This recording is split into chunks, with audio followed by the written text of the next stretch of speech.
हिम्मत कशी झाली? फसवतोस का? हिम्मत कशी झाली? नाही भाऊ जाऊ द्या. चल अरे शाण्या. ओ सर. अरे लाज नाही वाटत? लाज नाही वाटत?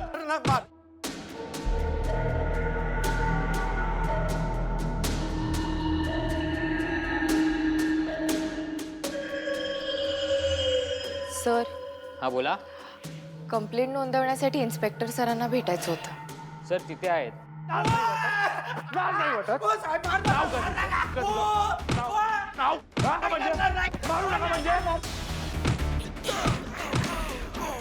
काय रे, माझ्या एरियात येऊन माझ्याच एरियातल्या मुलींची छेड काढतोस तू? लाज नाही वाटत? हा? हे बघ ये शाण्या, या पुढे जर कुठल्याही मुलीला त्रास दिलास तर तुझ्या आयुष्यात कुठल्याही मुलीसमोर उभं राहण्याची लायकी नसेल, लक्षात ठेव.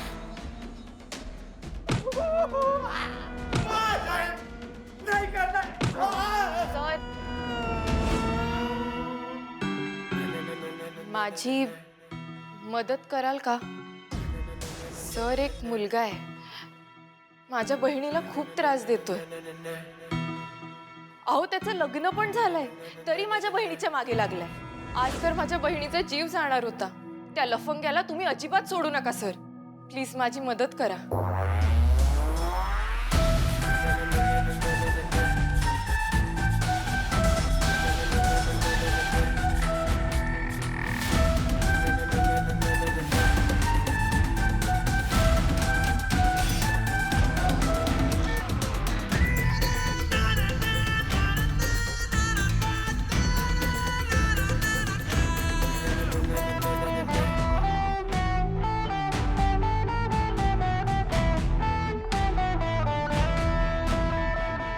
या.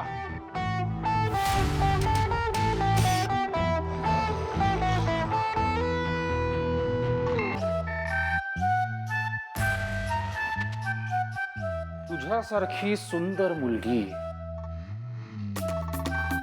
जराशी टेन्शन मध्ये असेल तर तिचं सौंदर्य जरा कमी होईल असं तुला नाही वाटत का?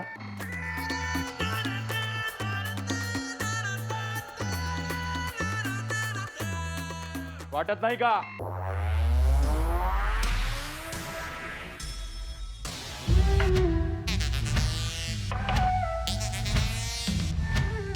स्वाती मॅडम, यांना आत घेऊन या. यांची कंप्लेंट लिहून घ्यायची.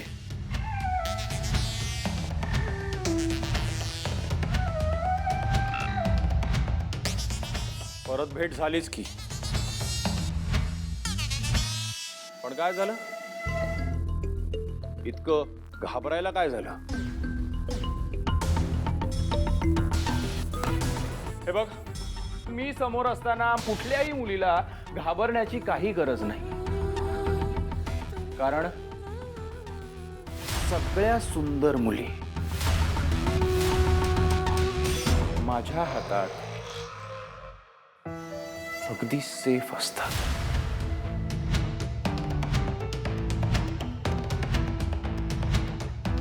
जशी तुझी बहीण आहे माझ्या कंट्रोलमध्ये, बिलकुल सेफ. हे बघ, माझी रेऊ ना खूप इनोसेंट आहे. माझ्या रेऊ बरोबर काय केलं? काय सारखं रेऊ रेऊ रेऊ लावून ठेवलेस? काय कुकुला बाळ आहे का ते? हे बघ, तुझी रेऊ आता मोठी झाली आहे. मला विचार ना, ती ती परफेक्ट यंग एज मध्ये आता. मला तरी असं वाटतं की फक्त माझ्यासाठीच ती कळी उमलली आहे.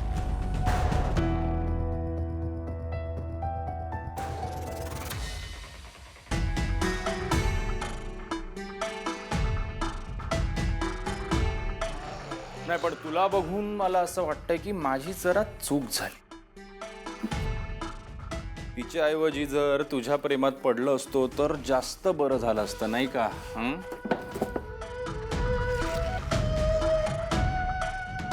मला माहिती आहे तू स्वतःला खूप स्मार्ट समजतेस.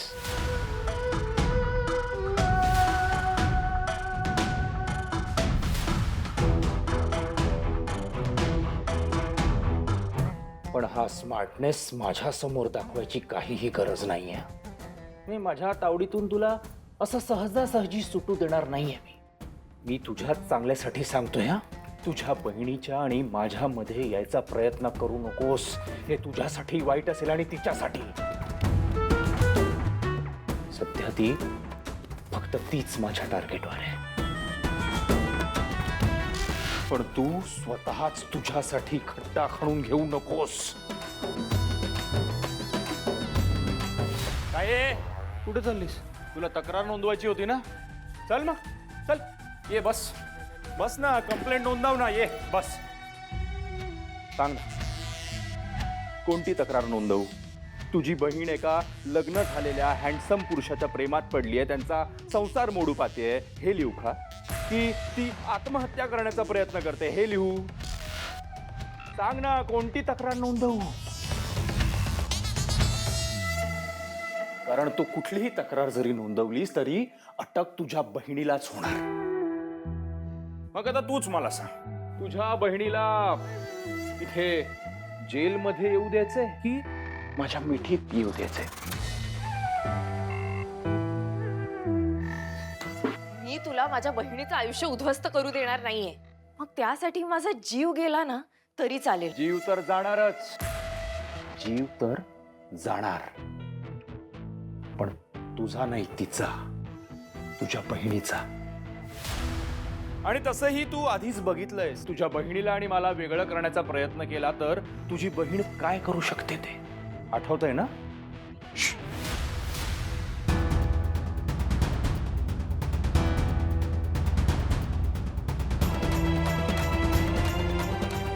ही जखम मला कशी झाली हा प्रश्न पडला असेल ना तुला? सांगतो. मी ज्या व्यक्तीवर प्रेम करतो ना, मी त्याच्यासाठी काही करू शकतो.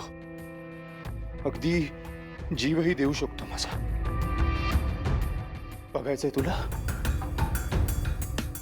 बूम.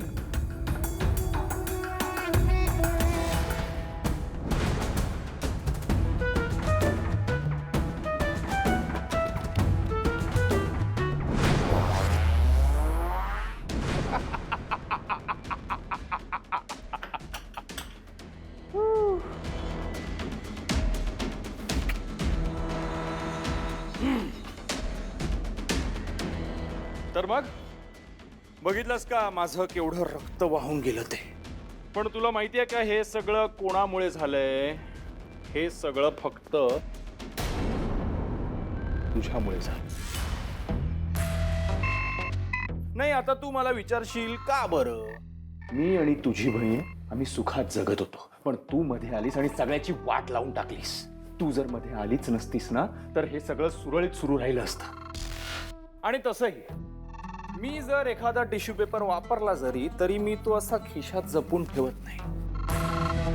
त्याचा उपयोग झाला की मी त्याला असा बाजूला फेकून देतो. तसंच तुझ्या बहिणीचाही कंटाळा आला असता मला. जर का मला वाटलं असतं की मला आता ती बास झाली तर मी तिला असंच सोडून दिलं असतं. विक्रांत, आधीच या कोऱ्या नाजूक हातांनी एकदा मी मार खाल्लाय. याच हातांनी जीव घ्यायचाय का माझा? ठीक आहे, ठीक आहे. तुला ह्यापुढे कधीही मला मारावंसं वाटलं की मग तू इथे येत जा, चालेल मला. तसंही तुझा इथे येण्याचा काही फारसा उपयोग नाहीये, कारण तू मला मारूही शकणार नाहीस आणि कंप्लेंटही नोंदवू शकणार नाही. तुझ्या बहिणीला आता माझ्यापासून कोणीच वाचवू शकत नाही, क्योंकि यहाँ पुलिस भी मैं ही हूं और गुंडा भी.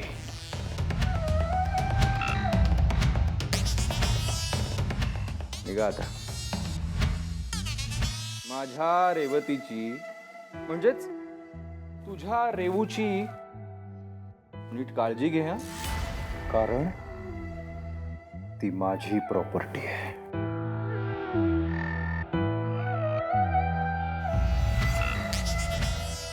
आउट रेवू.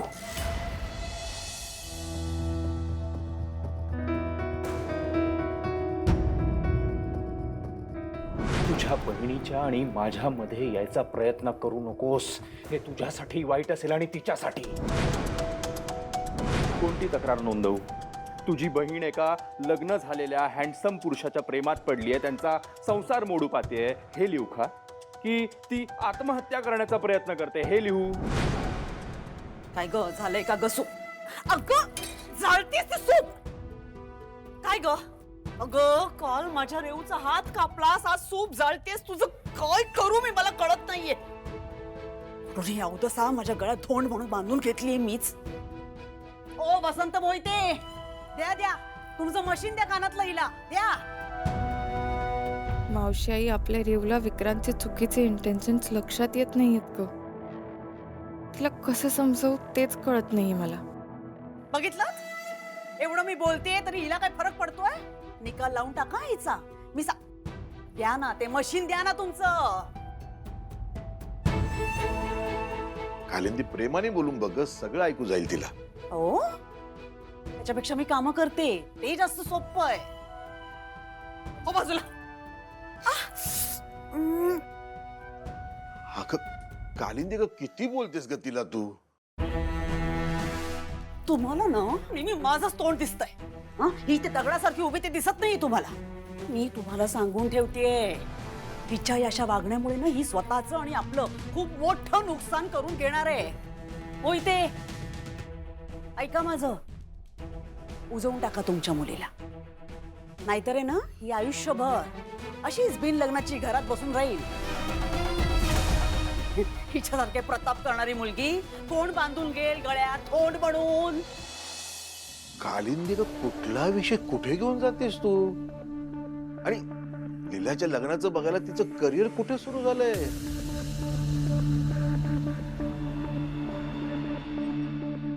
आणि लीला जर स्वतःच लग्नाला तयार झाली तर?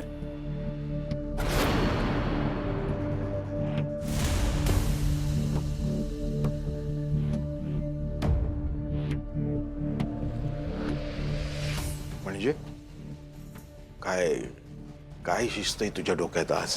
घ्या बोलले. तुम्हाला माझा संशय येतोय? हो, तुमच्या मुलीसाठी मी एवढं केलं, या घरासाठी मी एवढं केलं, तरी तुमचा विश्वासच नाहीये माझ्यावर. घे ग बाई, घे ना, घे घे घे. सूप जाळ, हे घर जाळ. हा, तुम्हाला काय वाटेल ते करा. हा, करा काय वाटेल ते करा, काय वाटेल ते.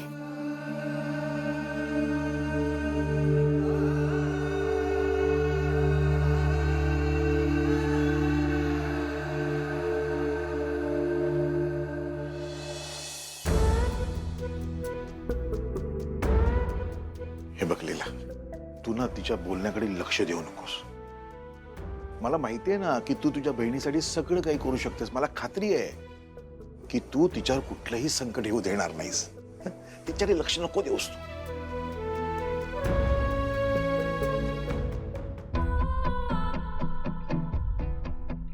नाही बाबा, यावेळी आपल्या रेवला त्या भयंकर माणसापासून वाचवणं वाटतं तितकं सोपं नाहीये.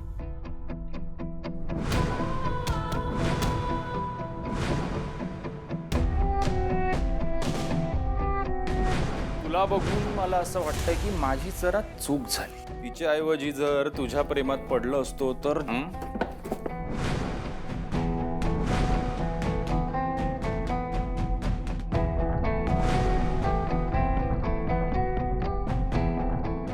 बा, काय झालं बा?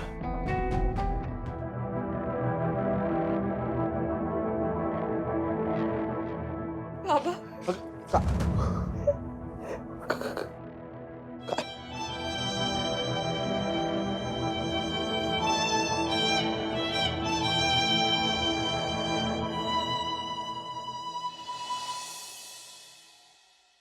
हो सावंत, मी पोचतोय तिकडे. ठीक आहे, त्यांना बसवून ठेवा.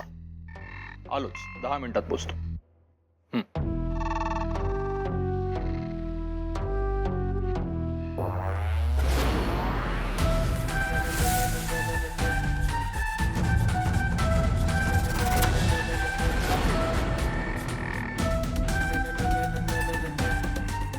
तू इथे काय करतोयस?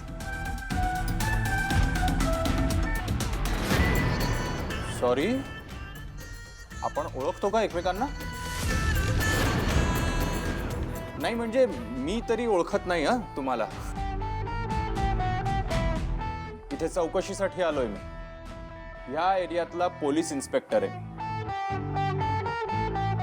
कारण माझ्या एरियातल्या माझ्या माणसांची सेफ्टी ही माझीच जबाबदारी.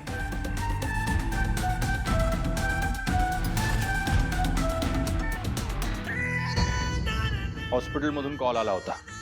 ते म्हणाले की इथे कुठलं तरी सुसाईड अटेम्प्ट झालाय म्हणे, म्हणून आलोय. आणि इथे येऊन बघतोय तर काय वेगळंच चित्र आहे. तुम्ही तुमच्या बहिणीच्या हातात बांगड्या भरत असताना तिला एवढी मोठी जखम झाली. अहो हो ना, हे ना या सगळ्या लीलाच्या मूर्खपणामुळे झाले. एक काम धड जम. एक काम धड करता येत नाही. दिसतच येते. अहो पण तुम्हाला कळतंय का, तुमच्यामुळे तुमच्या बहिणीला केवढा त्रास झालाय तो, केवढा यातना सहन करते ती. खरंच तिची नस कापली गेली असती तर? मॅडम मला सांगा की बांगड्या भरणं ही किती साधी सिंपल प्रोसेस आहे की नाही? हा तेच तर. आता एवढ्या मोठ्या मुलीला ते सुद्धा जमायला नको.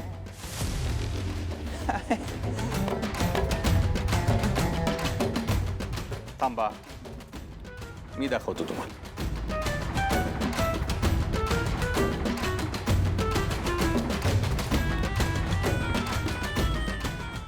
आता नीट बघा. हे बघा, हा हात असा अलगदपणे हातात घ्यायचा आणि ही बांगडी नाजूकपणे आतमध्ये भरायची. कालिंदी हे काय पोलिसांचं काहीतरी काम असेल.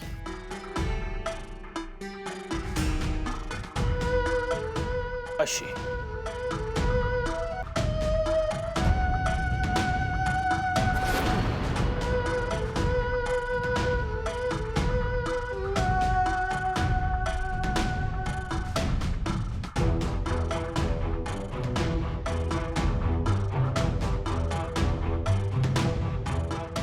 हे बघा,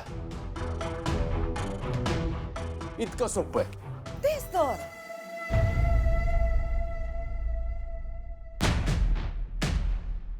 इन्स्पेक्टर साहेब, तुमच्या हाताला जखम झाली आहे ना?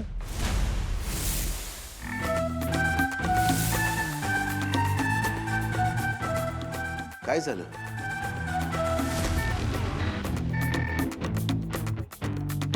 अहो ते गुंडांच्या मागे पळणं, चोरांना पकडणं हे सगळं इतकं सोपं नसतं. आणि काय आम्हा पोलिसांना ह्या अशा किरकोळ जखमा होतच असतात. मला वाटतं तुम्हाला ते कळलंय की सुसाईड केस नाहीये. चौकशी झाली असेल तर निघालात तरी चालेल. अगं म्हणजे त्यांना बाकी भरपूर कामं असतील ना. अजून किती जणांच्या हातात बांगड्या,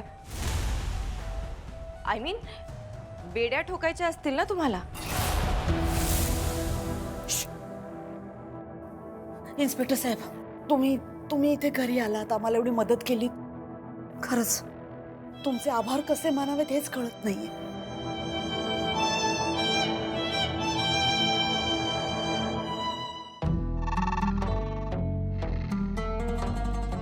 ठीक आहे, येतो मी.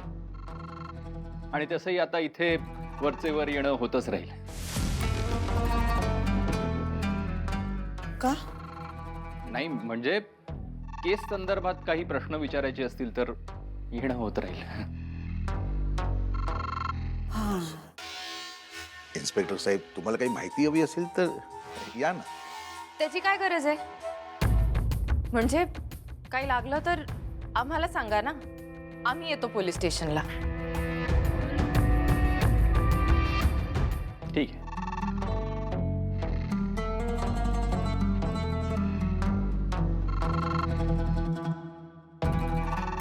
काळजी घ्या तुम्ही.